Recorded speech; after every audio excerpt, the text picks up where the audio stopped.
যে ব্যক্তি নিজেকে জানবে, নিজেকে চিনবে, সে তার রবকেও খুঁজে পাবে। আল্লাহ পাক রব্বুল আলামিন এই জমিনে আমাদেরকে পাঠালেন, তিনি আমাদেরকে একটি পরিচয় দিলেন, পরিচিতি দিলেন, এবং আমাদেরকে বানানোর আগেই ফেরেশতাদের কাছে আমাদের পরিচয় তিনি প্রকাশ করেছেন। আল্লাহ তাআলা ফেরেশতাদের মজলিসে আদম আলাইহিস সালামকে বানানোর পরিকল্পনা করে তিনি তাদেরকে বললেন, ইন্নী জাইলুন ফিল আরদি খলিফা। ও আমার ফেরেশতারা, আমি জমিনে খলিফা বানাতে চাই। কি বানাতে চান? খলিফা। আদম আলাইহিস সালামকে আল্লাহ তাআলা পরিচিত করলেন ফেরেশতাদের সামনে, তিনি হবেন আল্লাহর খলিফা।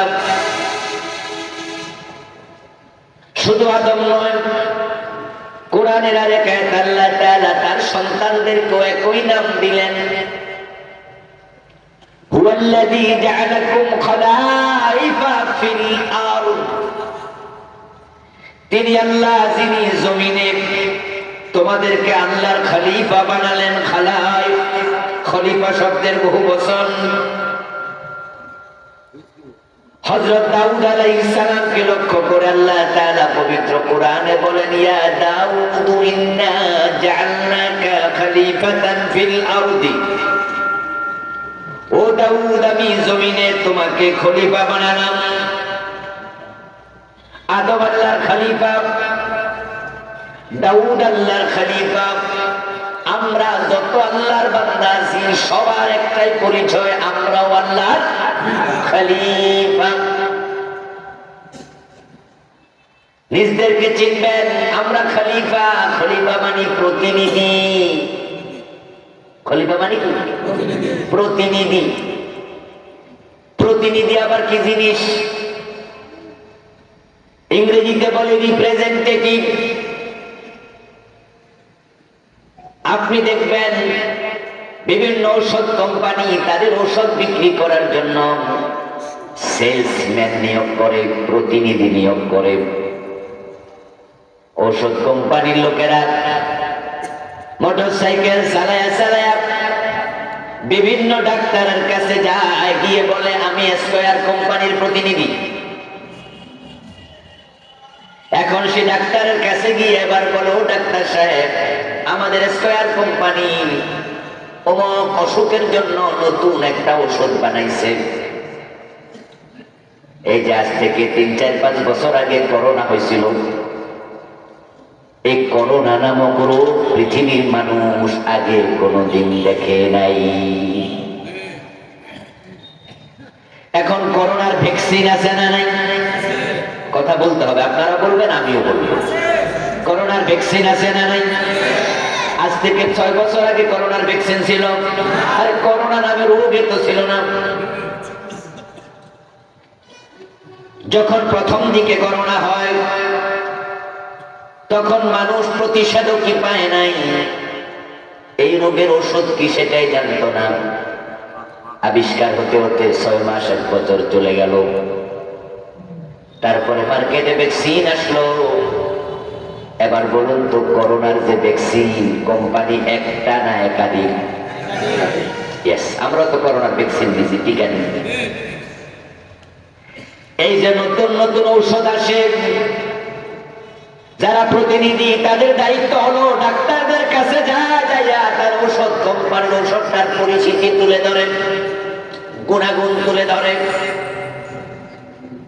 তখন ডাক্তার কনভিন্স হয়, তারপরে ডাক্তার প্রেসক্রিপশন এসে কোম্পানির ওষুধ লেখে।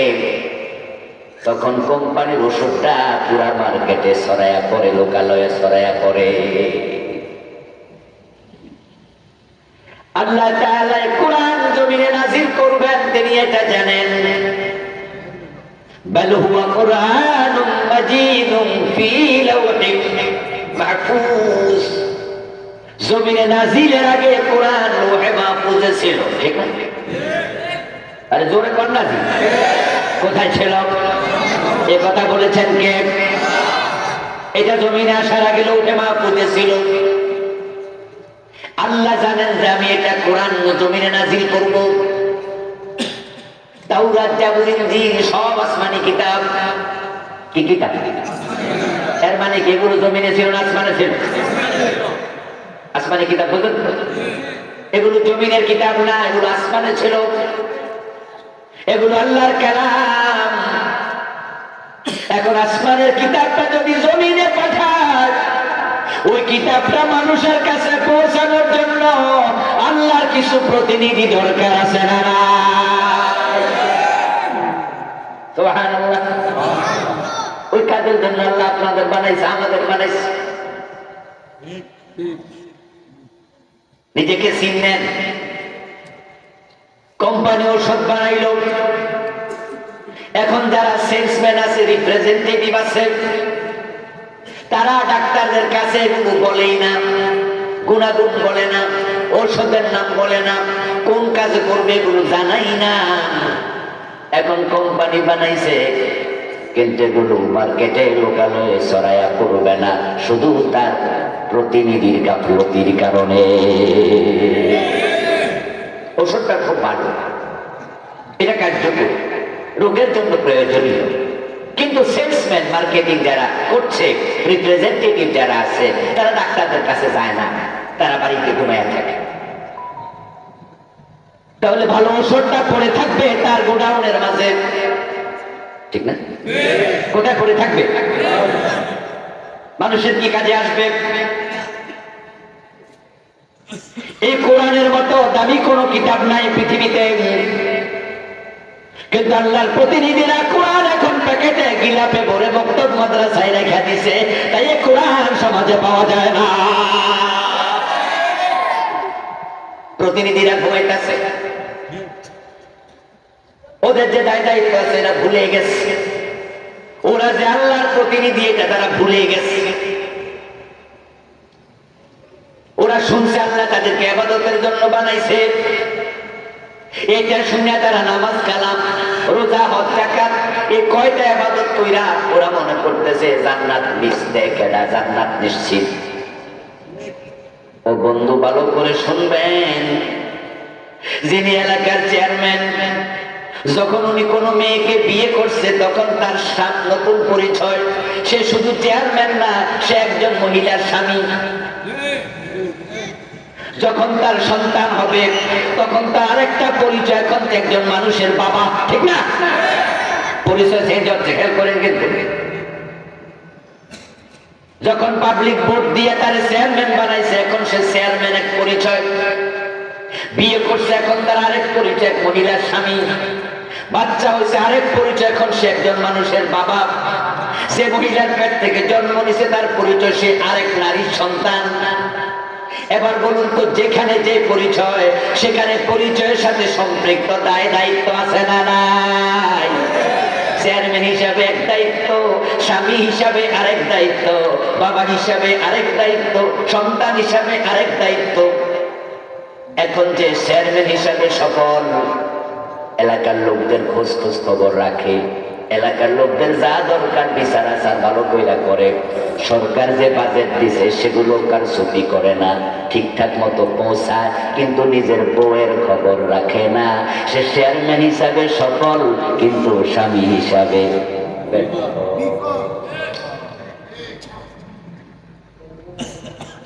চেয়ারম্যানও ঠিক, স্বামী হিসাবেও ঠিক, নিজের পোলা মাইয়ার খবর রাখে না। তাই পোলাটা মদখোর হইয়া গেছে, মাইয়াটা আরেক বেড়ার লোকে পালাইয়া গেছে। এমন বাবাও আছে না নাই? পোলা মাইয়া খোঁজ নেয় না। স্বামী হিসাবে সফল হতে পারে, চেয়ারম্যান হিসাবেও সফল, কিন্তু তার নেগলিজেন্সির কারণে পোলা মাইয়া বিপদে গেছে, সে বাবা হিসাবে ব্যর্থ। চেয়ারম্যানও ঠিক আছে, বউয়েরও খোঁজ খবর রাখে, পোলা মাইয়াও ঠিক আছে, কিন্তু সে যে একজন নারীর সন্তান, সন্তান হিসাবে বাবা মার প্রতি দায়িত্ব আছে না নাই? মায়ের খবরই নেয় না। তাহলে আমরা বলি তোর মতো কুসন্তান জমিনে আর কে আছে? সে সন্তান হিসাবে ব্যর্থ। ও প্রিয় ভাইরা, আমরা সবাই আল্লাহর গোলাম। এই পরিচয় আমাদেরকে মাথায় রেখে ইবাদত করতে হবে, গোলামি করতে হবে। কিন্তু আল্লাহ যে আদমরে খলিফা বানাইলো, ওই খলিফার পরিচয়টাও আমাদের জানা দরকার আছে না নাই? এবার বলুন তো, আল্লাহ যে আদমরে পরিচয় করাইলো ফেরেশতাদের সাথে, গোলাম হিসাবে পরিচয় আগে করাইছে না খলিফা হিসাবে? তাহলে গোলামের গোলামির পরিচয়ের আগে খলিফার পরিচয় আমাদের জানা উচিত। আমাদের দেশে ইবাদতের প্রভু আছে, আল্লাহর গোলামি করো। আমাদেরকে যদি প্রশ্ন করা হয় আমাদেরকে কে বানাইছে? আল্লাহ। কি হিসাবে বানাইছে? সবাই বলবে গোলাম। আমরা ইবাদতের জন্য, গোলামের জন্য। অথচ আল্লাহ আপনাকে গোলাম পরিচয় দেওয়ার আগে খলিফার পরিচয় দিয়েছে। ওই পরিচয় আমরা আজকে ভুলে গেছি। ভুলে যাওয়ার কারণে আমরা প্রত্যেকে এখন ব্যক্তি কেন্দ্রিক। আমরা এখন ভাবতেছি নামাজ পড়বো, রোজা রাখবো, হজ করবো, যাকাত দেবো, জিকির করবো, তাসবিহ তাহলিল করবো, কয়েকটা করে নেবো, জান্নাত। আপনি ভুল বুঝেছেন। কোরআনে আল্লাহ কি বলেছেন? আপনাকে সব করতে হবে, সব জানতে হবে। ও দোস্ত, এক দেশ দর্শিতা হওয়া যাবে না। শুধু এক দুইটা দিক দেখে আপনি বলবেন যে আমি জেনে ফেলছি, তা না। আল্লাহ বলছে, মা খালাকতুল জিন্না ওয়াল ইনসা ইল্লা লিয়াবুদুন। আমি মানুষ এবং জিনকে আমার ইবাদতের জন্য বানাইছি। আরেক আয়াত আল্লাহ নিজে কয়, কুনতুম খায়রা উম্মাতিন উখরিজাত লিন্নাস। তোমরা সৃষ্টির সেরা, তোমাদেরকে অন্য মানুষের উপকারের জন্য বানাইছি। উখরিজাত লিন্নাস, অন্য মানুষের জন্য বানাইছি।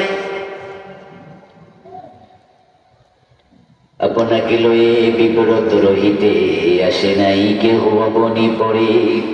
প্রত্যেকে আমরা, সকলের তরে, সকলে আমরা, প্রত্যেকে আমরা পরের তরে। ভাবছিলাম কোন কবির কবিতা বুঝি, এটা তো কোরআন মাজিদের আয়াতের ভাবানুবাদ। কুনতুম খায়রা উম্মাহ উখরিজাত লিন্নাস। আপনি পেট পুরে খাইলেন, আপনার হালাল টাকা কামাইছেন, আপনি পেট পুরে খাইয়া নাক ডেকে ঘুমাচ্ছেন। আপনার পাশের বাসায় একজন গরিব মানুষ কামাই করতে পারে নাই, অন্ধ, ল্যাংড়া, খোড়া, অসুস্থ, কামাই করার মতো সামর্থ্যটাও নাই। সে রাতের বেলায় না খাইয়া ঘুমায় আছে, আপনি খবরও নেন না। আমার রাসূল বলতেছেন, আল্লাহর কসম, আল্লাহর কসম, আল্লাহর কসম, ওয়াল্লাহি লা ইউমিন, ওয়াল্লাহি লা ইউমিন, ওয়াল্লাহি লা ইউমিন মান আশবাআ ওয়া জারুহু জাইউন ইলা জামবি। আল্লাহর কসম, সে জান্নাতে যাবে না, সে মুমিন না যে পেট পুরে খায়, তার পাশে আরেকজন না খাইয়া ঘুমায়, না খাইয়া থাকে। আপনি বললেন যে এটা কেমন কথা? আমি কামাইছি, আমি খাইছি, আমি তোর হারাম খাই নাই, তো আমার পাশের বেটা খায় না, আমার দোষ কি? ওই যে কুনতুম খায়রা উম্মাতিন উখরিজাত লিন্নাস, তুমি সৃষ্টির সেরা, তোমার মানুষের জন্য বানাইছি, তো তুমি খাইছো, মানুষের খোঁজ কেন নিলা না? এই জন্য তুমি মুমিনি না। ও দোস্ত, ভালো করে শোনেন, ইসলামটা বুঝবেন। হাসরের ময়দানে মানুষ যখন আল্লাহর সামনে গিয়ে বলবে, আল্লাহ আমাদের জান্নাত দেও, আল্লাহ প্রশ্ন করবেন, কেন দেব? তোমার কাছে 10টা টাকা চাইছিলাম, তুমি তো 10টা টাকা দেও নাই, আজকে জান্নাত চাও কেন? আল্লাহ আপনি আমার জান্নাত দেন। আল্লাহ বলবে কেন দেব? এক প্লেট ভাত চাইছিলাম তোমার কাছে, এক প্লেট ভাত আমি আল্লাহর দেব নাই। মানুষ আশ্চর্য হয়ে বলবে আল্লাহ কি বলেন এসব? আপনি কবে টাকা চাইলেন? আপনি কবে ভাত চাইলেন? ছোটকালে কবিতা পড়েছেন, হাসরের দিন বলিবেন খোদা, হে আদম সন্তান তুমি মোর সেবা করো নাই, জমেছি রোগে অজ্ঞান। বলিবে মানুষ হে প্রভু করো তার, আমরা কেমনে লইব তোমার পরিচর্যার ভার। বলিবেন খোদা দেখুনি মানুষ কেঁদেছে রোগের ঘরে, তারই শুশ্রূষা করিলে তুমি সেথায় পাইতে মোরে।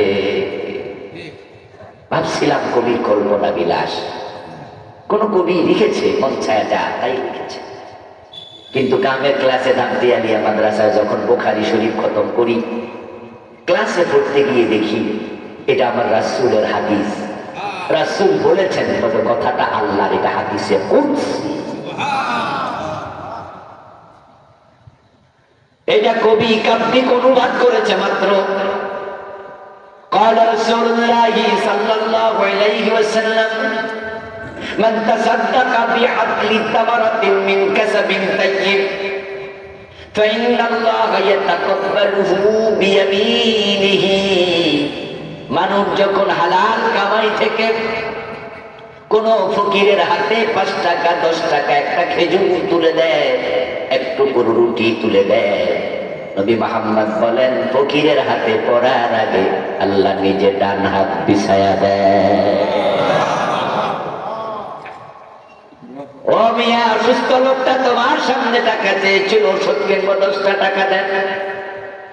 মাঝে মাঝে দেখবেন প্রেসক্রিপশন হাতে নিয়ে ভিক্ষা করে, যদিও কিছু লোক বাটপার সিটার আছে, কিন্তু বাস্তবে ওষুধ কিনতে পারে না টাকার অভাবে, এমন গরিব লোক সমাজে আছে না নাই?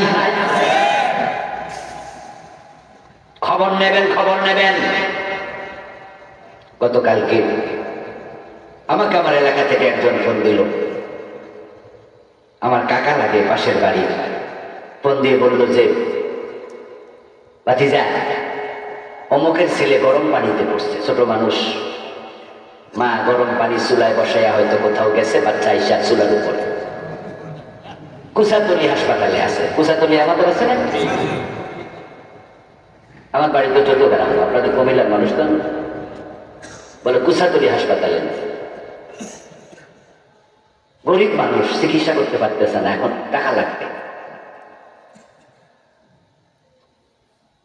বাস্তবে টাকা নেই। আজকে খবর নিলাম, আবার ফোন করে কি অবস্থা, বললো এক একটা ইঞ্জেকশন 5,000 টাকা দাম। আল্লাহ আমাকে যতটুকু সামর্থ্য দিয়েছে আমি বললাম ঠিক আছে, বড় ভাইয়ের কাছে যান, ভাইকে বলে দিলাম দিতে থাকেন, দেখা যাক কি হয়। এই সমাজের মাঝে আল্লাহর এমন বান্দা আছে খাওয়ার টাকা নাই, খাবার খাইতে পারে না, আবার লজ্জায় মানুষের কাছে চাইতেও। আপনি তাকে চিনেন, তার 5টা বাচ্চা, রিক্সা চালায়, দ্রব্যমূল্যের যে উদ্যোগতি কেমনে চলে, আপনার 100 কোটি টাকা, আপনি তো পয়সাওয়ালা, খবর নিলেন না।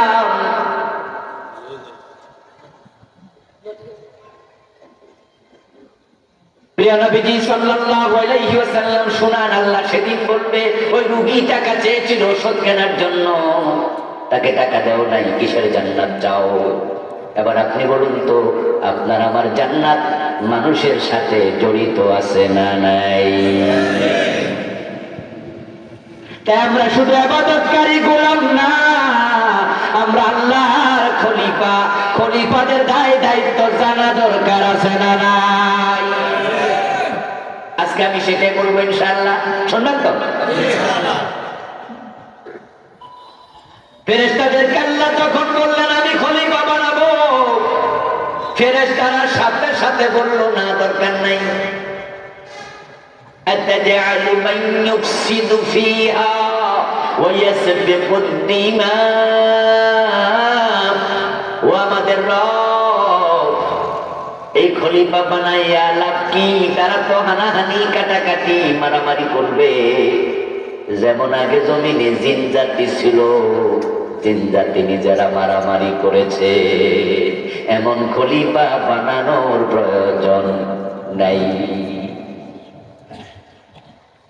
তারপরে এবার ফেরেশতারা বলতেছে নাহনু নুসাব্বিহু বিহামদিকা ওয়া নুকাদ্দিসু লাক, ও আমাদের রব, আপনি জিকির করার জন্য, তাসবিহ পড়ার জন্য খলিফা বানাতে চান, আপনার তাসবিহ পড়ার জন্য আমরা ফেরেশতারা তো আছি, খলিফা বানানোর দরকারটা কি?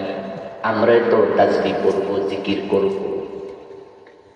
আল্লাহ তখন তাদের কথার জবাবে বলেন ইন্নী আ'লামু মা লা তা'লামুন, আমার ফেরেশতারা শোনো, আমি তাসবিহ পড়ার জন্য খলিফা বানাই না, কেন বানাই সেটা আমি জানি, তোমরা জানো না। ফেরেশতাদের কথা আল্লাহ ইগনোর করলেন। তারপর একজন ফেরেশতাকে দায়িত্ব দিলেন তামাম পৃথিবীর পৃষ্ঠদেশ থেকে মাটি সংগ্রহ করো। তামাম পৃথিবীর পিঠ থেকে মাটি সংগ্রহ করলো, বিশাল মাটির স্তূপ হয়ে গেল। আল্লাহ তাআলা সেই মাটি দিয়া ৬০ গজ লম্বা, ১২০ হাত লম্বা বিশাল আদমকে আল্লাহ তৈরি করলেন ডাইরেক্ট মাটি দিয়ে। প্রিয় নবীজি সাল্লাল্লাহু আলাইহি ওয়াসাল্লাম বলেন সেজন্যই তো আদমের সন্তানদের মাঝে মাটির প্রভাব দেখা যায়, কারণ পৃথিবীর কোন জায়গার মাটি আছে সাদা, তাই আদমের কিছু সন্তানও আছে ডাইরেক্ট সাদা। পৃথিবীর কোন কোন জায়গার মাটি আছে একবারে কালো, তাই আদমের সন্তানদের মাঝে কেউ কেউ আছে একেবারেই কালো। পৃথিবীর কোন কোন জায়গার মাটি আছে সাদা নয়, কালো নয়, আদমের সন্তানদের মাঝেও মিশ্র বর্ণের সন্তান আছে না নাই? রাসূলুল্লাহ বলেন মাটির প্রভাব আদমের মাঝে, তাই সেটা তার সন্তানের মাঝে। কোন জায়গার মাটি আছে বড় শক্ত, আদমের সন্তানদের মাঝে কারো কারো দিল বড় শক্ত। কোন কোন জায়গার মাটি আছে নরম, তাই আদমের সন্তানদের মাঝে কারো মন আছে খুবই ১২০ হাত লম্বা আদম। আল্লাহ ফেরেশতাদের কথা উপেক্ষা করে বানিয়ে ফেললেন মিন হামাইন মাসনুন, মিন তিনিন লাযিব, মিন সালসালিন কাল ফাখার।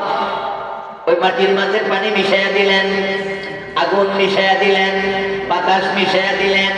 মানুষের দেহের মাঝে ৪টা উপাদান, মাটি, আগুন, পানি, বাতাস। এই ৪টা মিশাইয়া কাদা মাটি থেকে আদমরে বানালেন। সূর্যের তাপের কারণে ওই কাদা মাটির পানি গেল শুকাইয়া, এখন হয়ে গেছে এঁটেল, আটা আটা। আরো কিছুদিন সূর্যের তাপে রেখে দিলেন। সূর্যের তাপের কারণে আদম আলাইহিস সালামের দেহ এখন টনটনে শুকনা, আওয়াজ করলে ঠন ঠন করতে থাকে। মিন সালসালিন কাল ফাখার। চলে গেল বহুদিন। আল্লাহ তাআলা আমার ফেরেশতাদেরকে একদিন বললেন, ও ফেরেশতারা, তোমাদের সকলকে আমি অর্ডার করছি, ওই যে আদমকে বানালাম, আদমের চারপাশে গিয়ে গোল হয়ে সকলে দাঁড়াও। জিবরিল আমিন সহ যত ফেরেশতা আল্লাহ বানিয়েছেন একজনও বাদ নাই। সকল ফেরেশতাই আদম আলাইহিস সালামের চারপাশে গোল হয়ে দাঁড়ালো। আল্লাহ পাক রব্বুল আলামিন ফেরেশতাদের সামনে আদমের দেহের ভিতরে রূহ ঢুকাইয়া দিলেন। রূহটা আদমের দেহে ঢুকার সাথে সাথে আদম আলাইহিস সালামের পুরাটা বডি এখন আর মাটি নাই, এটা গোশত আর রক্তের মানুষ হয়ে গেল। ১ সেকেন্ডের ভিতরে পরিবর্তন। আদম আলাইহিস সালাম শোয়া থেকে বসলেন, বসা থেকে দাঁড়িয়ে গেলেন। ফেরেশতারা সব তাকে আছে। وعلم آدم الأسماء كلها ফেরেশতারা ভাবতেছে এই খলিফা কয়দিন পরে গোলামের বাপ হবে, তার ছেলেমেয়েরা কাটাকাটি হানাহানি শুরু করবে। মানুষের ব্যাপারে ফেরেশতাদের নেগেটিভ ধারণা, কারণ তারা জিনদের চরিত্র এর আগে নিজের চোখেই দেখেছে। পৃথিবীতে মানুষ আসার আগে কোন জাতি ছিল? কথা বলতে হবে ভাইরা, বলেন কোন জাতি ছিল? জিন জাতি। ওরা কি করছে? হানাহানি, মারামারি, কাটাকাটি নিজেরা নিজেরা। আমাদের সাথে ফেরেশতাদের কোনো দুশ্মনী নাই। তারা আদমের বিরোধিতা করেছে কোন রকমের দুশ্মনীতে, তা না, বরং অভিজ্ঞতার কারণে। আর আগের অভিজ্ঞতারা কিনা ভালো না, তাদের নেগেটিভ সেন্স। এই আদমের সন্তানরা মারামারি হানাহানি করবে, আদমের প্রতি শ্রদ্ধাবোধ তাদের অন্তরে নেই, নেগেটিভ চিন্তার কারণে।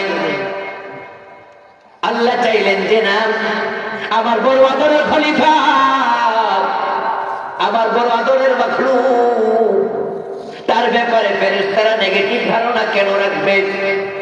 তাই ওয়াল্লামা আদামাল আসমাআ কুল্লাহা, একটা সেকেন্ডের ভিতরে যত ইলম দরকার আদমের ব্রেইনের ভিতরে আল্লাহ সব ইলম ঢুকাইয়া দিলেন। যেখানে আল্লাহ আদম আলাইহিস সালামকে বানালেন, সেখানে যত মাখলুক ছিল উপরে নিচে, সামনে পিছে, ডানে বামে, যত মাখলুক সবার নাম আল্লাহ এক মুহূর্তের ভিতরে শিখাইয়া দিলেন। আদমের প্রথম উস্তাদ কে? বলুন, তার আদমের প্রথম শিক্ষক কে? নবী মুহাম্মদের শিক্ষক কে?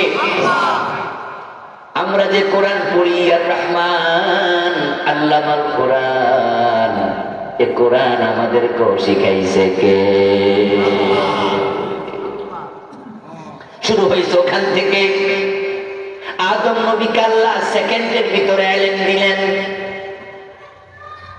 ثم عرضهم على الملائكة, ইলম দেওয়ার পরে আল্লাহ এবার ফেরেশতাদের দিকে ফিরে তাকালেন। ফেরেশতাদের দিকে ফিরে তাকিয়ে আল্লাহ তাআলা ফেরেশতাদের সামনে উপস্থাপন করলেন এই মাখলুক। তারপরে এবার ফেরেশতাদেরকে বলতেছেন, আম্বিউনি বিআসমাই হাউলা। ও ফেরেশতারা, জিবরিল আমিন বলো তো, উপরেরটার নাম কি, নিচেরটার নাম কি, ডানেরটার নাম কি, বামেরটার নাম কি? ফেরেশতাদেরকে বললেন এই মাখলুকগুলার নাম বলো। ফেরেশতারা বলে, লা ইলমা লানা ইল্লা মা আল্লামতানা, আল্লাহ এগুলোর ইলম তো আমাদের নাই, তুমি তো শিখাও নাই, তুমি যা জানাও নাই আমরা তা জানি না। قال يا آدم أنبئهم بأسمائهم, এবার আল্লাহ আদমের দিকে ফিরে তাকায়, আদম ওরা তো পারে না, তুমি তাদেরকে নামগুলো বলে দাও। সুবহানাল্লাহ। আদমের বয়স কয় মিনিট? এই তো মাত্র কয়েক মিনিট, এই মাত্র। ও আদম, তাদেরকে তুমি বলে দাও। আদম আলাইহিস সালাম এবার মাখলুকগুলোর নাম বলতে শুরু করলেন। তাফসীরে পাওয়া যায় উপরে নিচে ডানে বামে সামনে পিছে সব নাম বলতে বলতে এবার ফেরেশতাদের দিকে তাকায়া বলো, ওনার নাম জিবরিল, ওনার নাম মিকাইল, ওনার নাম মালাকুল মউত, ওনার নাম ইসরাফিল। ফেরেশতাদের নাম পর্যন্ত বলতে শুরু করে দিলেন। ফেরেশতারা তো সব তাজ্জব হয়ে গেছে, আশ্চর্য। কিরে, এ বেটার বয়স হলো কয়েক মিনিট, এত কিছু জানে কেমনে? শিখাইছে কে? জোরে বলেন, শিখাইছে কে? যে জানে তার প্রতি মানুষের সম্মান সহজাত তৈরি হয়। যিনি বেশি জানেন তাকে আমরা এমনি শ্রদ্ধা করি, সে আমার দলের লোক না হইল করি, ঠিক না? যিনি জ্ঞানী মানুষ, আমরা বলি যে হিন্দু হইল। আমাদের স্কুলে যখন আমরা পড়ছি তখন হিন্দু কিছু পণ্ডিত স্যার আছে, টিচার সম্মানিত। আপনি মুসলিম কিন্তু তাকে আপনি আদাব বলতেন, সম্মান দিতেন। হিন্দু শিক্ষক এখনো আছে না? সে আমাদের ধর্মের না, জাতের না, গোষ্ঠীর না, সে মুশরিক। কিন্তু তার শিক্ষার কারণে আমরা তাকে কি করি? আদম আলাইহিস সালামের প্রতি নেগেটিভ সেন্স 1 মিনিটের ভিতর পজিটিভ হয়ে গেল। সব ফেরেশতার অন্তরের মাঝে এখন চিন্তার পরিবর্তন। যার ব্যাপারে ভাবছিলাম মারামারি হানাহানি করবে, এখন দেখি বেটা অনেক বড় পণ্ডিত রে। ফেরেশতাদের অন্তরে আদমের প্রতি শ্রদ্ধা তৈরি করে ফেললেন আল্লাহ মুহূর্তের ভিতরে। যখন তিনি তাকায় দেখেন ফেরেশতাদের অন্তরে আদমের প্রতি কোনো বিরূপ চিন্তা নাই, এবার আল্লাহ বলেন উসজুদু লিয়া আদম, ও ফেরেশতারা তোমরা সবাই মিলে আদমকে সিজদা করো। ফাসাজাদাল মালাইকাতু কুল্লুহুম আজমাউন, সবগুলো ফেরেশতা একসাথে সিজদা করলো। সুবহানাল্লাহ পড়েন। আল্লাহ প্রমাণ করে দিলেন আদমের সম্মান আল্লাহর কাছে ফেরেশতার চেয়ে।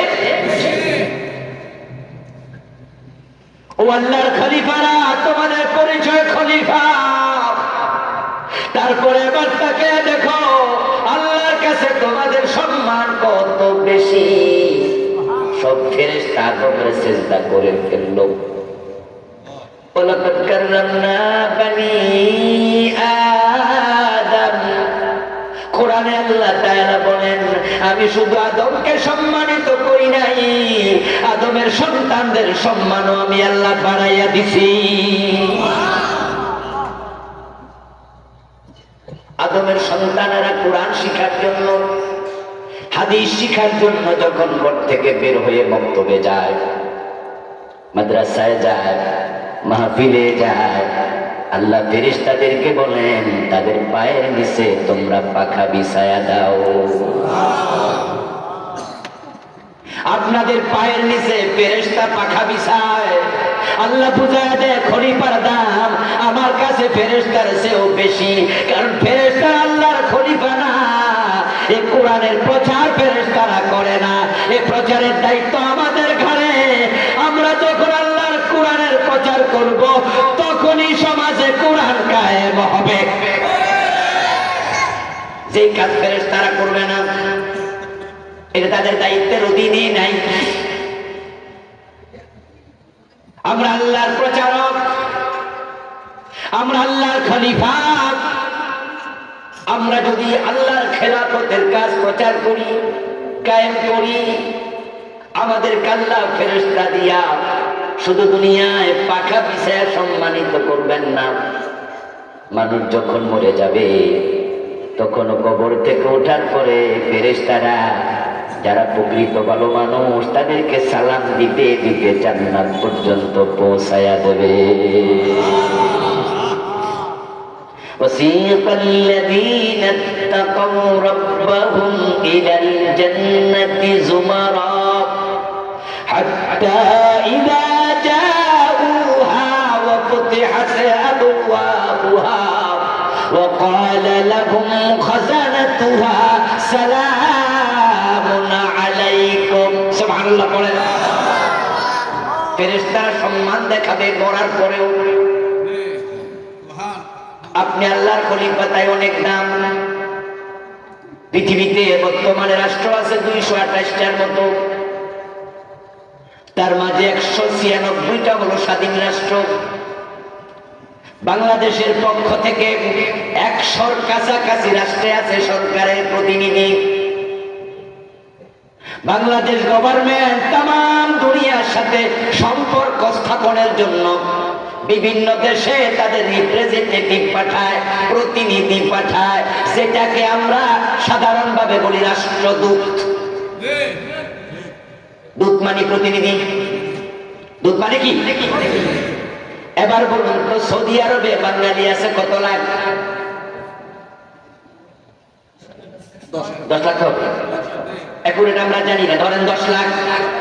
কিন্তু বাংলাদেশ সরকারের প্রতিনিধি কয়জন? সৌদি আরবে মানুষ আছে বাঙালি 10 লাখ, এদেশের লোক 10 লাখ কমপক্ষে, কিন্তু সেখানে সরকারের পক্ষ থেকে প্রতিনিধি আছে মাত্র 1 জন।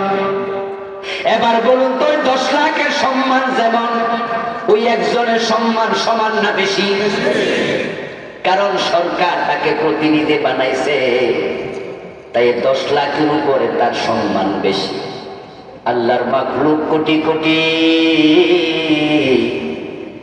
আরে মানুষ হলো আল্লাহর প্রতিনিধি, তাই তাদের সম্মান ফেরেশতার চেয়েও বেশি।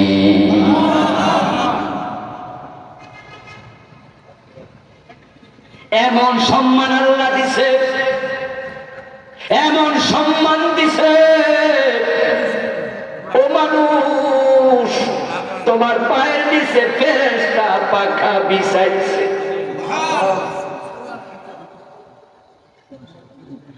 এবার বলুন তো, যার যতটুকু সম্মান যদি ততটুকু রক্ষা না করতে পারে, অপমান আছে না নাই?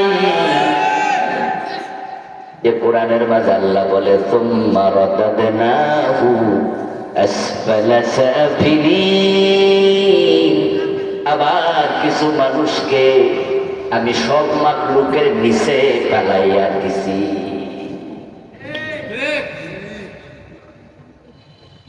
সবার উপরে তুলেছে, আবার কিছু মানুষকে সবার নিচে ফেলাইয়া দিছে। উলাইকা কালানামি বাল হুম আদাল। কিছু মানুষের আলোচনা কোরআনে করে আল্লাহ বলে ওরা মানুষ না, ওরা হলো পশু, ওরা পশুর চেয়ে আরো অধম, আরো নিচ। সৃষ্টির মাঝে নিকৃষ্ট। সূরা বাইয়িনাতে পড়বেন লাম ইয়াকুনিল্লাযীনা কাফারু, এই সূরার নাম বাইয়িনা। ওই সূরার মাঝে আছে উলাইকা হুম শাররুল বারিয়া, কিছু মানুষ আছে যারা সৃষ্টির মাঝে সর্বনিকৃষ্ট। কুত্তাও সৃষ্টি মাখলুক, শুকরও সৃষ্টি মাখলুক। কিছু মানুষ আছে যারা কুকুর এবং শুকুরের চেয়ে আরো নিচ। আপনি বলবেন আল্লাহ নিচে নিচে কেন? আমি বলবো দোস্ত আল্লাহ নেয় নাই, তুমি গেছো। আল্লাহ বানায় আমাদেরকে নিচে রাখছিল না উপরে? কথা বলেন, কার উপরে? ফেরেশতার উপরে। এখন নিচে গেছো কেন? ও দোস্ত কান খুলে শুনুন, যেই জিনিস যত দামি হয় তার বিপরীত দিক তত ঝুঁকিপূর্ণ হয়। আজকে পৃথিবীতে বিদ্যুৎ ছাড়া পৃথিবী অচল বলা চলে। আজকের পৃথিবীতে বিদ্যুতের মতো দামি জিনিস মানুষ যা বানাইছে, আর মানুষের বানানো জিনিসের মাঝে বিদ্যুৎ। ওরে বাবা, এটা যদি 6 দিন 1 সপ্তাহ না থাকে তাহলে ঢাকা শহরে মানুষ বসবাস করতে পারবে। দুর্গন্ধে এলাকায় থাকা যাবে না, কারণ টয়লেটের পানিও বসবে না। পুরা শহর ভূতরে নগরী হয়ে যাবে। 10 তলার উপরে কেউ উঠতে, 20 তলার উপর উঠতে পারবে না, লিফট নাই, লিফট অচল। বাজার ঘাট করতে পারবে না, সব শেষ। বিদ্যুৎ খুব দামি জিনিস, কিন্তু এটা যদি গায়ে লাগে, লাগা শেষ। বিপরীতে বড় বিপদ। যে ব্যক্তি সাইকেল চালায় অফিসে যায়, ওই বেটার সম্মান কম, বেটার ঝুঁকিও কম। সাইকেল কাইটুয়া পড়ছে, ঠ্যাং একটা নামাই দিছে, ঝামেলা শেষ। যদি ব্যক্তি সাইকেলের জায়গায় একটা মোটর সাইকেল কিনে আর মোটর সাইকেল লইয়া চা দোকানের সামনে গিয়ে দাঁড়ায়, দেখবেন যে 2-4 জন সব মিল্লা চাইবো, আর কেডারে অমুক নিয়ে আইছে, তাই আইয়ের বইয়ের চা খান, দাম বাড়ছে, অ্যাক্সিডেন্ট করলে ঠ্যাং ভাঙে। যদি প্রাইভেট কার কিনে আর প্রাইভেট কার লইয়া যায় সেখানে খারাইতে পারে, তাহলে চা দোকানদার সব খারাইয়া যায়। ওনার ডাইকে আইনা বয়া কিছু পয়সা করি পাবে, সম্মান বাড়ছে, অ্যাক্সিডেন্ট করলে হয়ে যায়। আর ব্যক্তিগত হেলিকপ্টার যদি হয় তাহলে 7 ঝামেলা করে, এমপির দাম বেশি, অ্যাক্সিডেন্ট করলে লাশ পাওয়া যায় না। আর ব্যক্তিগত বিমান যদি থাকে 7 কাম, অ্যাক্সিডেন্ট করলে লাশ এমন ফসা ফসে, এমন ফোড়া ফোড়ে, লাশের চিহ্ন থাকে না। যত উপরে ওঠো সাবধান, বেশি না হয় নিচে নেমে যাবে।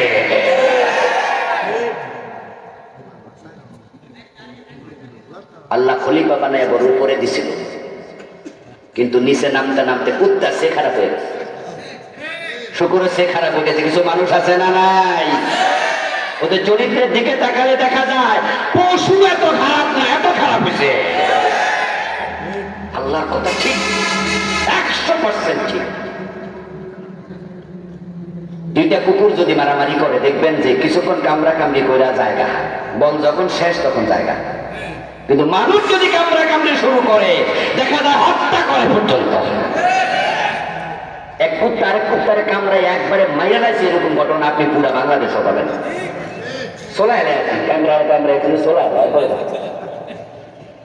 কিন্তু মানুষ যদি লাগে হত্যা করে, শুধু হত্যা করে না, একটা প্রাণী আরেকটা প্রাণীকে যদি মেরেও ফেলে, একটা বাঘ আরেকটা বাঘের সাথে লাগে, একটা হাতি আরেকটা হাতির সাথে লাগে, জাতিয়ে জাতিয়ে মারামারি করলে শেষ করে না, যদি করেও হয়ে গেলে শেষ। কিন্তু মানুষ মানুষকে মেরে লাশ টুকরা করে আবার কারেন্ট দিয়া শাক দিয়া শেষ করে দেয়, গলাইয়া ফেলে দেয়, আগুন লাগে জ্বালাইয়া দেয়। মানে নিচে যখন নামে এত নিচে উত্তর নামে না। ভালো জিনিস বসলে নষ্ট বেশি হয়। আমাদের এলাকাতে আগে যারা রিক্সা চালাইতো ভোরবেলায় মানুষের বাড়িতে কামলা দিত। গরমকালে দেখা যেত যে তারা সকালবেলায় ঘুম থেকে উঠে বউরে কইতো যে এই ঠান্ডা ভাত আসেনি, একটা মরিচ দাও, একটু পেঁয়াজ দাও, অথবা একটা ডিম ভাজি করে দাও। তো ফান্দাবাদ ডিম দিয়া খেয়ে রিক্সা চালাইতে চলে গেছে, কাজ করতে চলে গেছে।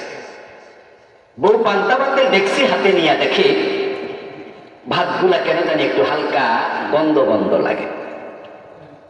তো বউ স্বামীরে বলে আপনি বসেন, আমি একটু কলে নিয়ে একটু ধুইয়া নিয়ে আসি। ওই ফান্তাবাতের পাতিলটা কলে নেয়, তারপরে কল সাইবা 2-3 বার ঘষা মশা দেয়, তারপর নাকের কাছে নিয়ে দেখে দুর্গন্ধ আর নাই। স্বামীকে দিছে, স্বামী লবণ মরিচ দিয়ে খাইয়া চলে গেছে। এই চালের দাম হলো প্রতি কেজি 45 টাকা, 40 টাকা, 50 টাকা। কিন্তু যদি ফোলার চাল হয়, এটা দিয়ে বিরিয়ানি পাকা, 1 কেজি চালের দাম 250, 200 টাকা, 150 টাকা, 125 টাকা। ওই ফোলাও যদি ফসে আর এটা ধুইতে নেয়, যতবার দিব ততবার ফলাইব, শেষ করে দেখবে যে প্লেটে পাতিলে নাই। দামি জিনিস তো পয়সা গেছে, এটা খুঁজে যাওয়া হয় না। মানুষ যদি নষ্ট হয় সে পশুর সে অদম হয়ে যায়। এজন্য মানুষ থেকে নষ্ট হবেন না। ও আল্লাহর খলিফা, তুমি ততক্ষণ পর্যন্ত দামি যতক্ষণ পর্যন্ত তুমি খেলাফতের উপরে অটল থাকবে। তাফসীর ইবনে কাসির পণ্ডিত আমার বলছে শুনুন খলিফার কাম কি। ইবনে কাসির পণ্ডিত রাহিমাহুল্লাহ বলতেছেন খলিফা মানে কি, ইন্নী জাইলুন ফিল আরদি খলিফাতাম মিন্নী ইয়াখলুফুনি ফিল হুকমি বিল আদল বাইনা খালকি। তাফসীর ইবনে কাসির পণ্ডিত রাহিমাহুল্লাহ বলেন আল্লাহ বলতেছে ও ফেরেশতারা, ইন্নী জাইলুন ফিল আরদি খলিফাতাম মিন্নী, আমি আল্লাহ আমার খলিফা বানাতে চাই, আমার প্রতিনিধি। ইয়াখলুফুনি ফিল হুকুম, তারা আইনের ক্ষেত্রে বিধানের ক্ষেত্রে আমার প্রতিনিধিত্ব করবে। বিল আদলি, যখন বিচার করবে আইন বানাবে তারা আমি আল্লাহর মতো ন্যায় পরায়ণ হবে।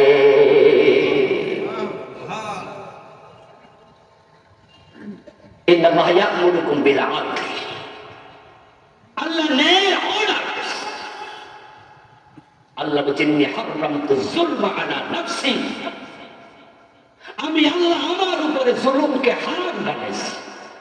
ওয়ালা ইউজলামুনা ফাতিলা, আমার বান্দারা কখনো আমি আল্লাহর কাছে সুই পরিমাণ জুলুমের শিকার হবে না। আমি আল্লাহ জুলুম করি না। সুবহানাল্লাহ পড়বে। ওয়ালা ইউজলামুনা নাকিরা, আমি আল্লাহ সামান্য সুতা পরিমাণ জুলুম করি না, তারা আমার কাছে সুতা পরিমাণ জুলুমের শিকার হবে না। তো তারা তো আমার বান্দা, আমার খলিফা, আমি যেমন তারাও জমিনে হবে তেমন। ইয়া দাউদ ইন্না জাআলনাকা খলিফাতান ফিল আরদি ফাহকুম বাইনান নাস বিল আদল। আল্লাহ বলো, দাউদ, আমি তোমাকে জমিনে খলিফা বানাইছি এবং তোমাকে দায়িত্ব দিলাম, যখন মানুষের মাঝে বিচার করবে, ফয়সালা করবে, তখন ন্যায়ের সাথে করবে। আল্লাহর খলিফা, আল্লাহর চরিত্রে তারা চরিত্রবান হবে। সিবগাতাল্লাহ ওয়া মান আহসানু মিনাল্লাহি সিবগা। এই আল্লাহর খলিফা আল্লাহর রঙে রঙিন হও। কোরআনের আয়াত। কার রঙে? কথা বলেন না আমার প্রিয় ভাইরা, কার রঙে? আল্লাহর রং আছে না নাই? এই রং বলতে কি কালো সাদা এগুলো বুঝাইছে? এখানে আল্লাহর চরিত্র বোঝায়। তাখাল্লাকু বিআখলাকিল্লাহ, আল্লাহর চরিত্রে চরিত্রবান। আল্লাহ কি মিথ্যা বলে? কথা বলেন না, মিথ্যা বলে? ওমান আসদাকু মিনাল্লাহি হাদিসা। কোরআনের আয়াত। আল্লাহ তাআলা বলেন, আল্লাহর চেয়ে অধিক সত্য কথা কেউ বলে না। ওমান আসদাকু মিনাল্লাহি কিলা। আল্লাহ হচ্ছেন সবচেয়ে বড় সত্যবাদী। সুবহানাল্লাহ। এবার বলুন, আল্লাহ মিথ্যা বলে? আল্লাহ খলিফারা মিথ্যা বলা উচিত, কিন্তু বলে কিনা? বলে মানে মিথ্যা পরিকল্পিত ভাবে বলে, মিথ্যা বানায়া বানায়া বলে, মিথ্যা ট্রেনিং নেয়। আদালতে কেমনে মিথ্যা সাক্ষী দেবে, মিথ্যা শিখানোর জন্য সেফ হোম নামে জুলুমের ঘর বানাইছে।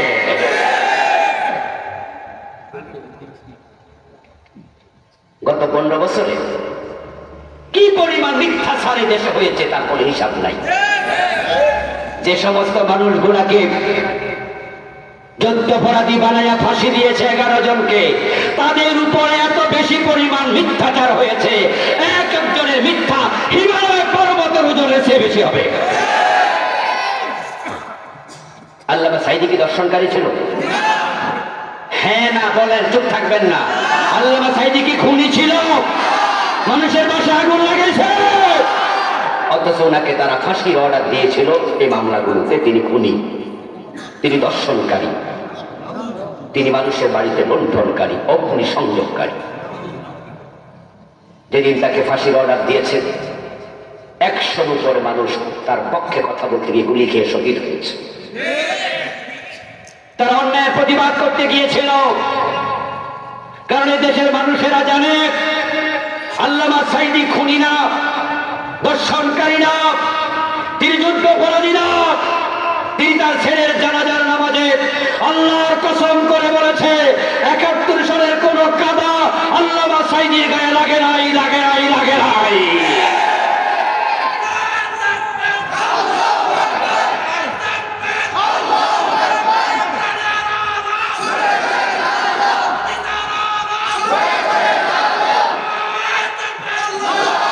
আমার প্রিয় ভাইরা, অথচ ওনার নামে মিথ্যাচার করা হয়েছে। সাক্ষীদেরকে ঢাকায় এনে সেফ হোম নামে একটা ঘর বানায়া, অফিস বানায়া, কিভাবে মিথ্যা কথা বলতে হবে আদালতে তারা ঘরে বসাইয়া কাগজ কলমে মিথ্যা শিখেছে। তুমি আল্লাহর খলিফা, তোমাকে কে বললে? তুমি তো জালেম, তুমি তো মিথ্যক। আমার প্রিয় ভাইরা, ওনার মামলার একজন সাক্ষী ছিল শুকরঞ্জন বালি। ওনার নাম কি আপনারা জানেন? উনি বলেছে, আল্লামা সাঈদীর বিপক্ষে মিথ্যা সাক্ষী আমি দিতে পারবো না।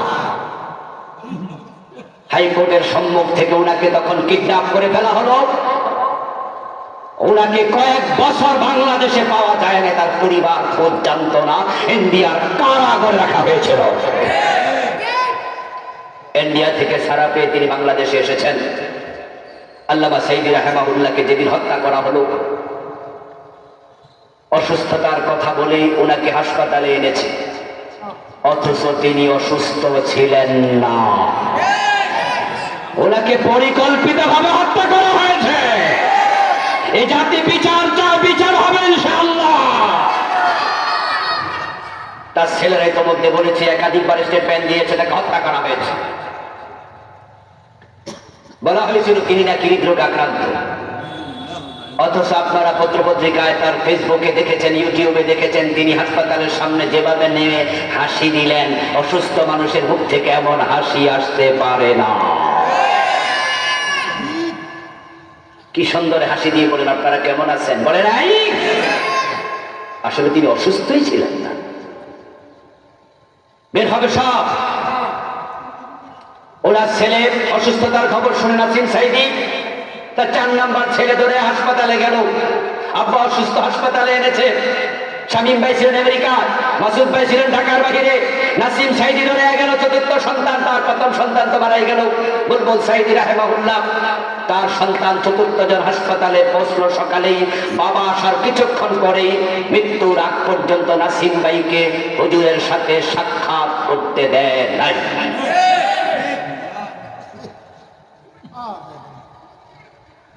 আমার দোস্ত শুকরঞ্জন বালি হুজুরের শাহাদাতের পরে তার জানাজার নামাজ যখন ফিরোজপুরে হলো, শুকরঞ্জন বালি হুজুরকে এক নজর দেখার জন্য হিন্দু বেটা দৌড়ায় আসলো। অঝরে হুজুরের লাশ দেখে কাঁদলো। মিথ্যাচার চলছে, দেশটা মিথ্যার উপরে ভাসমান ছিল।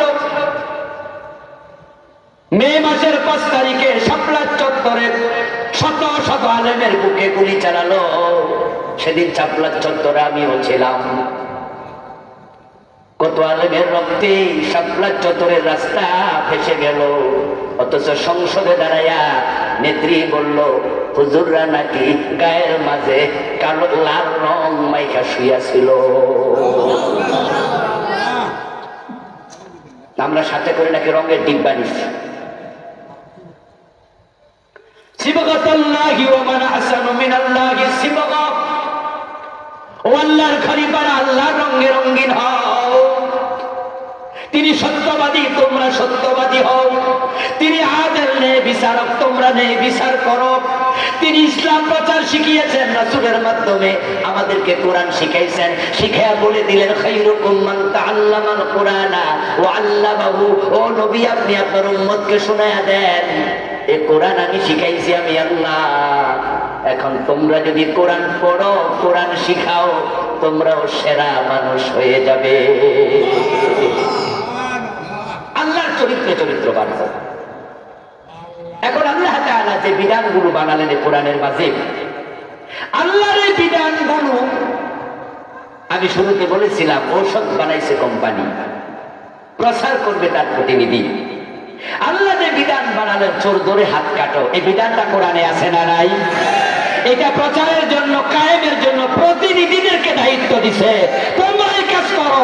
53 বছরে করেন নাই, এই চাকরি কিন্তু থাকে না। প্রতিনিধি চাকরি কিন্তু থাকবে না, অনেকেরই নাই। সম্মানের জায়গায় অনেকে নাই, নিচে পড়ে গেছেন। আল্লাহ তাআলা বলে, আলা লাহুল খালকু ওয়াল আমর। সাবধান, সৃষ্টিটা আইন চলবে। জোরে বলেন, আইন চলবে কার? সবাই বলুন তো, সৃষ্টিকার। আরো জোরে বলেন, কার? আইন চলবে কার? 53 বছরে চলেছে কি আল্লাহর? ব্রিটিশ আইন চলছে। প্রতিনিধির খবর কি? আপনারা না প্রতিনিধি, আপনারা খলিফা, আপনারা নবীর উম্মত, আপনারা আবু বকরকে আদর্শ মানেন, অমর ফলন। অমর তো অর্ধ দুনিয়া কোরআন দিয়ে চালাইছে, চালায় না? অর্ধ পৃথিবী করেছো শাসন, ধুলার তথ্যে বসে। খেজুর পাতার প্রাসাদ তোমার বারে বারে গেছে খসে। এ কোরআন দিয়ে অমর যদি অর্ধ পৃথিবী চালাতে পারে, 56,000 বর্গ মাইল কোরআন দিয়া কেন চলবে না? না চলার কারণ, আল্লাহর খলিফারা কোরআন ছেড়ে দিয়েছে।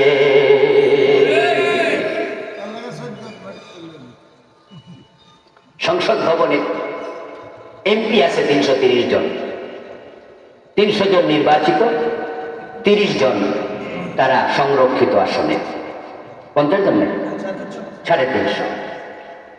মন্ত্রী আছে সেখানে, আবার টেকনোক্যাট কিছু যারা এমপির চেয়ে আরো সম্মানী। তো আমরা যদি সব মিলে 360-70 জন এমপি ধরি, মন্ত্রী ধরি, সবাই মিলে তার মাঝে হিন্দু বৌদ্ধ ইহুদি খ্রিস্টান কতজন? 10 জন, 20 জন, 30 জন। তাহলে বাকি 300 জন মুসলমান, 300 জন বলে আমরা নবীর উম্মত, 300 জন বলে আমরা আল্লাহর খলিফা। তো 300 এমপি সংসদে থাকতে সংসদ আল্লাহর কোরআন দিয়ে কেন চলবে না?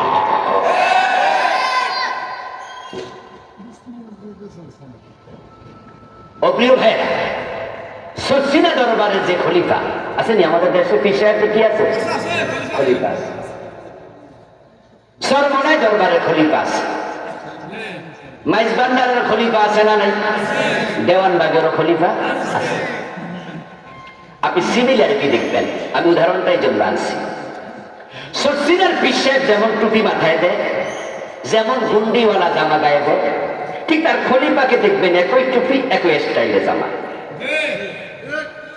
সচিনা দরবারের কোন খলিফা ঢোল বাজা? এই ভাইয়ের কথা বলেন না কেন? সচিনা কি ঢোল বাজা? কারণ তাদের পীর সাহেব বাজায়। এবার আপনি দেওয়ানবাগ যান, আটরশি যান, মাইজবান্ডার যান, মাইজবান্ডার দরবারে ঢোল আছে না নাই? ওদের যে খলিফা সারা দেশে ঢোল আছে না নাই? পীর হয় যেমন, খলিফা হয় তেমন। খলিফা মানে প্রতিনিধি। তিনি কার প্রতিনিধি? নিশ্চয় তার উপরে যিনি তার। তো আমরা কার প্রতিনিধি? কথা বলেন কার?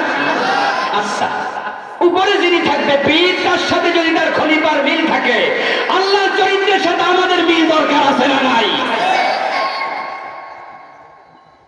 ওয়ালাহু আসলামা মান ফিস সামাওয়াতি ওয়া মান ফিল আরদ তাওআউ ওয়া কারহা। আল্লাহ কোরআনে বলেন, আকাশ এবং জমিনে যত মাখলুক দেখো, ইচ্ছায় অনিচ্ছায় সবাই আমার আদেশ মেনে চলছে। لا الشمس ينبغي لها أن تدرك القمر ولا الليل سابق النهار وكل في فلك يسبحون। সূর্য তার গতিপথ পার হয় না, চন্দ্র তার কক্ষপথ অতিক্রম করে না। আমি আল্লাহ যারে যেদিকে যাইতে বলি সে সেদিকে যাচ্ছে। দিনের আগে রাত আসে না, রাতের আগে দিন আসে না। আমি আল্লাহর কথার বাইরে কেউ চলে না। জঙ্গলের প্রাণীরা আমি আল্লাহর কথা মানে, পানির মাখলুকেরা আমি আল্লাহর কথা মানে। শুধু জমিনটা ও খলিফারা তোমাদের হাতে আমি দিতে চাই, সেখানে আমি আল্লাহ ডাইরেক্ট অ্যাকশনে যাব না। আমি চাইলে জমিনের মানুষগুলাকেও আমি আল্লাহর কথা মানতে বাধ্য করতে পারতাম, কিন্তু মানুষকে আমি স্বাধীনতা দিয়েছি। আর তোমরা যারা খলিফা, তাদের কাছে আমার কিতাবের আইন কায়েম করার দায়িত্ব দিয়েছি।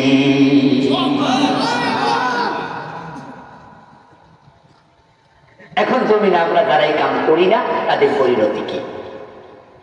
তাদের পরিণতি প্রিয় নবীজি বলছেন, আল্লাহ তাআলা একবার জিবরিল আমিনকে বললেন, জিবরিল আওহাল্লাহু ইলা জিবরিলা আন আখলিব মদিনাতা কাযা বি আহলিহা।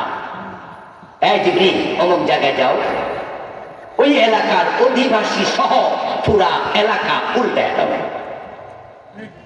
আল্লাহর কথা না শোনাতে জমিন উল্টাইয়া দিছে, এমন ঘটনা পৃথিবী কি ঘটে নাই? জর্ডানে যান, এখনো পাবেন ডেড সি সাক্ষী, জমিন পুরাটা আল্লাহ উল্টে। লূত আলাইহিস সালামের সময়, ও জিবরিল যাও জমিনটা উল্টায়া দাও। জিবরিল আমিন গেলেন, গিয়ে দেখেন ওই জমিনের মাঝে, পাপিষ্ঠ মানুষের মাঝে একজন নামাজি মানুষ আছে, আল্লাহওয়ালা আছে। জিবরিল আমিন দেখেন লোকটা শুধু নামাজ পড়ে, জিকির করে, আল্লাহওয়ালা মানুষ। জিবরিল ভাবেন, যদি এখন জমিনটা আমি উল্টায়া দেই, এক গজবের মাঝে এই লোকটাও তো পড়ে যাবে। তাই তিনি জিবরিল আমিন আল্লাহর কাছে দরখাস্ত করছেন, আল্লাহ তোমার একজন বান্দা পাইছি, তার আমলনামা আমি দেখছি, ইন্না ফীহিম আবদাকা ফুলানান লাম ইয়াসিকা তরফাতা আইনিন। তার আমলনামা ঘেটে দেখি সে একটা চোখের পলক পড়তে যতটুকু সময় লাগে 1 সেকেন্ডের কম, মাইক্রো সেকেন্ড। বলে আল্লাহ সে 1 সেকেন্ডের জন্য কোনো গুনার কাজ করে নাই, শুধু নামাজ পড়ে, শুধু জিকির করে, শুধু ইবাদতে মশগুল। এখন যদি জমিন উল্টায়া দেই, গজবে সেও পড়ে যাবে। তুমি কও কি করতাম হেরে, তুমি কইলে দইরাই না আমার একটা পাখার উপর বসায়া দেব, তারপর গজব দিয়া যাওয়ার সময় এক জায়গায় নামায়া দিয়া চলে যাবো। আল্লাহ কয় না, আকলিবহা আলাইহি, জমিনটাকে তার উপরে উল্টাও।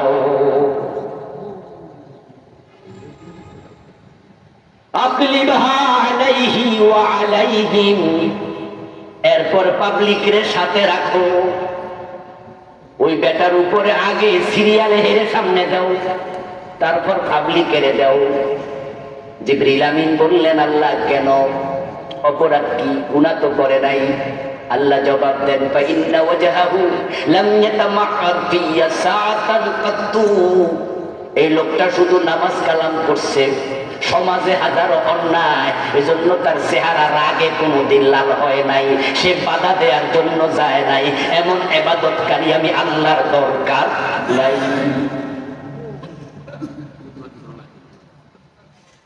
তোমারে খলিফা বানাইছি আমার ন্যায় বিচার দিয়ে সমাজ চালাতে, চুরির জন্য আইন বানাতে, হাত কেটে দিতে, ডাকাতি করলে শুনে দিতে, জেনা করলে পাথর মারতে, মদ খাইলে আশীর্বাদ লাগাইতে, আমি আল্লাহর আইনে সমাজ শান্তিময় করতে।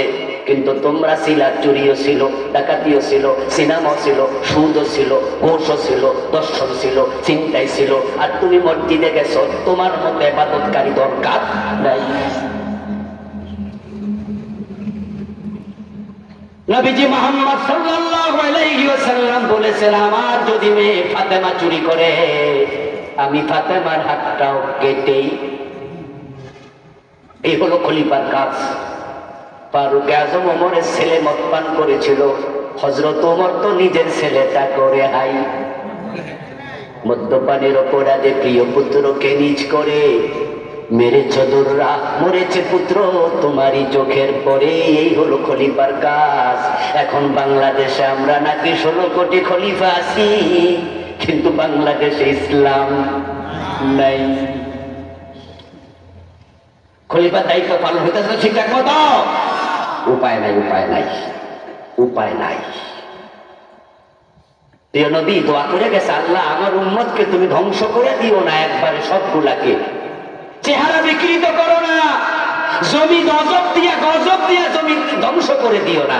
রাসূলের দোয়ায় আমরা বাইসে আছি, না হয় আল্লাহ উল্টায় দিত। এখানে ছাড়া পাইলেও সেখানে পাবেন না, আখেরাতে পাবেন না। এজন্য তো আমরা কিছু আল্লাহর বান্দা আছি, আমরা আল্লাহর জমিনটাকে আল্লাহর রঙে রঙিন করার জন্য কথা বলি, কাজ করি। আমরা ফাঁসি দিল আমরা থামি না, জেলে দিল থামি না, মারলো থামি না, গুলি দিল থামি না। শুধু আল্লাহর আইনের কথা বলতে গিয়ে দেশে 100 মামলা খাইছে এমন লোক আছে না নাই? আর 40-50টা তো এভেলেবেল। ধৈরা নিয়া রিমান্ডের নামে প্লাস দিয়া নোট তুলে ফেলছে, কাঁচা নোট তাই না,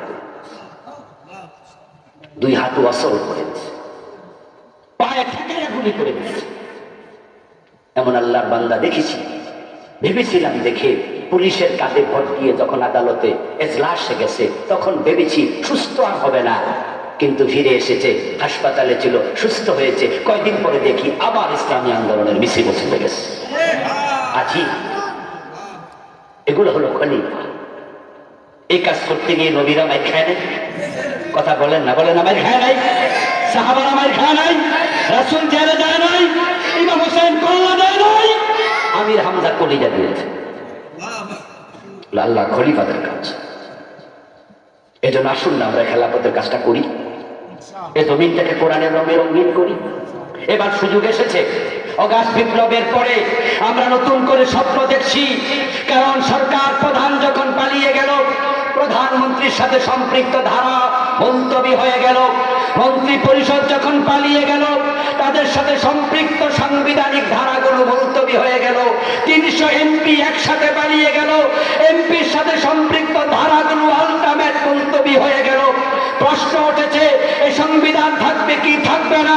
অনেকে বলেছে রিরাইট করো, নতুন করে লেখো, কেউ বলেছে সংস্কার করো। আমি বলতে চাই সংস্কার না, এটাকে সরাইয়া দাও, সরাইয়া কোরআনকে সংবিধান বানাইয়া দাও।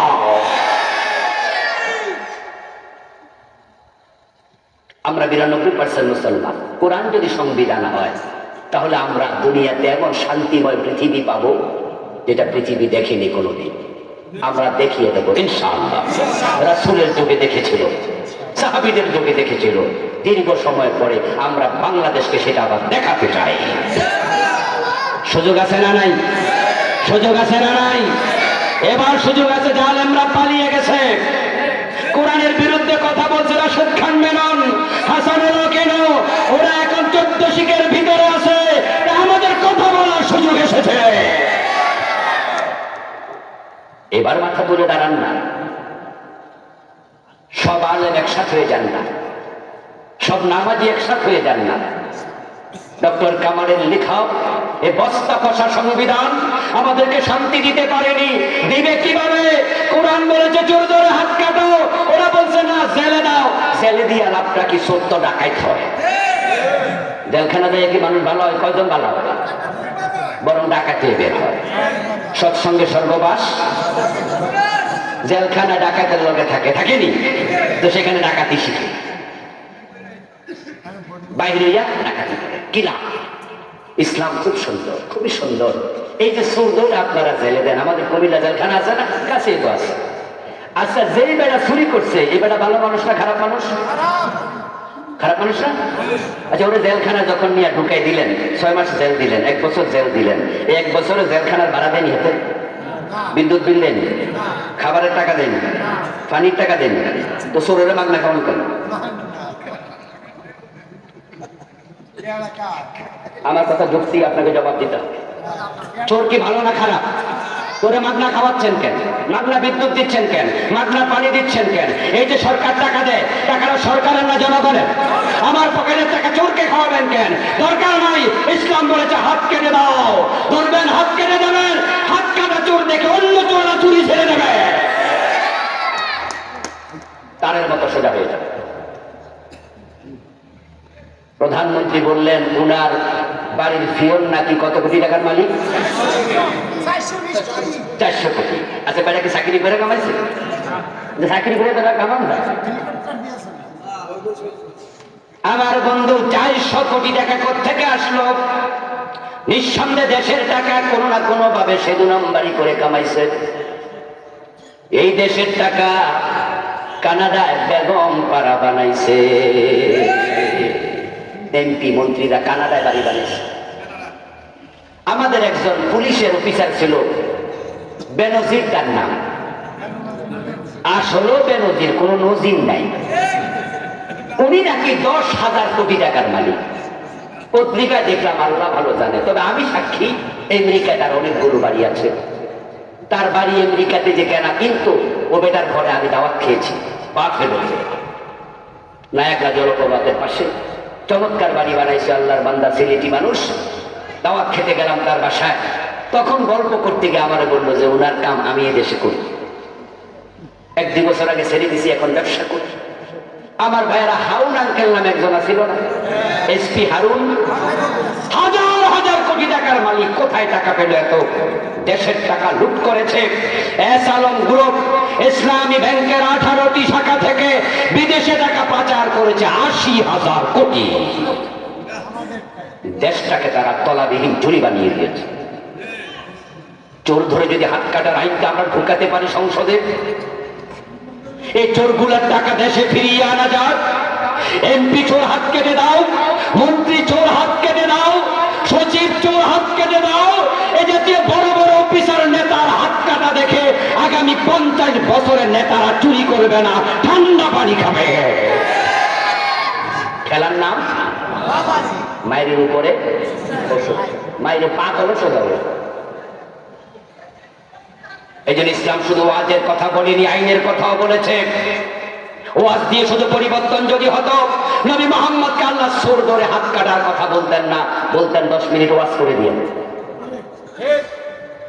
ওমর ওয়াজের থেকে আমার ওয়াজ বেশি বেশি কার্যকরী, কাছে দাঁড়ে হবে। ওমর তো ওনার ছেলেকে ডাইকাই না, কপালে 2টা চুমু দিয়া বলতো, বাবা 10 মিনিট ওয়াজ করে দিলাম। আশীর্বাদ দিলেন কেন? এই দেশের মাদক যদি আপনারা বন্ধ করতে চান, তাহলে মাদকের বিরুদ্ধে কথা বললে আর ওয়াজ করলে হবে না। মাঝে মাঝে পত্রিকায় 0 টলারেন্স, সব দিছে আমাদের নেতারা। আমরা বুঝে ফেলেছি, বাহ, সরকার মাদক বিরোধী। এটা একটা ধোঁকাবাজি ছিল। কারণ তারা যে অফিস বানাইছে, সেই অফিসের নাম দিছে মাদক নিয়ন্ত্রণ অধিদপ্তর, অথচ দেয়া দরকার ছিল মাদক নির্মূল অধিদপ্তর। আমরা কি নিয়ন্ত্রণ চাই না নির্মূল চাই? তোর অফিস কি বানাইছে? এর মানে কিছু কিছু খাও। দেখছেন নি উদ্দেশ্য কত খারাপ? উদ্দেশ্য কত খারাপ! গরিবের পোলা রাস্তার মোড়ে দাঁড়ায় মদ খাবে, ধরে নিয়ে পুলিশ জেলে দিয়ে দেবে। আর ধনীর পোলা সেরাটন হোটেলে গিয়ে মদ খাবে, সাথে মেয়ে নিয়ে নাচবে, ওখানে সেলুট দেবে, কারণ সেখানে মদের বারের অনুমতি দেয়া আছে। এক দেশে দুই আইন দিয়ে মাদক বন্ধ কিয়ামত পর্যন্ত হবে না। ওমরের মতো নিজের ছেলেকে পিটাও, তারের মতো সোজা হয়ে যাবে। আসুন আল্লাহর খলিফার খেলাফত কায়েম করি, চেষ্টা শুরু করি। অনেকে বলে হুজুর কথা ঠিক, আমরাও আছি, তবে আপনারা আরো একটু আগে আনেন। ঠিক না হুজুর, আপনাদের সাথে আছি। এবার ভোট দেবো না, কারণ দিলে ভোটটা নষ্ট হইব, পচবো। তবে আগামীতে দেবো হুজুর, আপনারা আরো একটু আগান। আমরা তো মুসলমান, আমরা তো বুঝি কোরআনের আইন লাগবে, আপনারা আগান আরো। বন্ধু, হ্যাঁ আমরা আগালাম, কিন্তু আজরাইল আপনাকে আগে নিয়ে গেল, আপনার উপায় কি?